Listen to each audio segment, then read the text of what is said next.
Hi, I'm Belle from Gardening Express, and today we're going to be talking about the bark scratch test, which is a test that you can do to figure out if your tree is still alive. So there are a few reasons that you might want to do this, especially with deciduous plants, because of course they will lose their leaves in the winter. So if you've bought a deciduous tree in the winter, it doesn't have any leaves on it, you might want to just double check that it is going to come back in the spring and is all healthy and fine. You might also have had a tree for a while, it loses its leaves in the winter, and if spring is beginning and they haven't come back yet, you might get a bit panicked, but you can do this test just to see that it is still alive and healthy.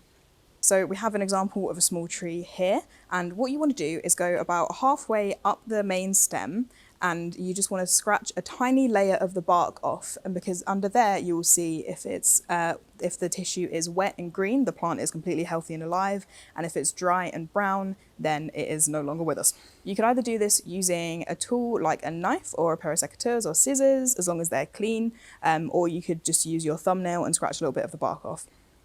It really is as simple as that, and now you know how to figure out if your tree is still alive and can reduce a little bit of stress when the leaves fall in the winter.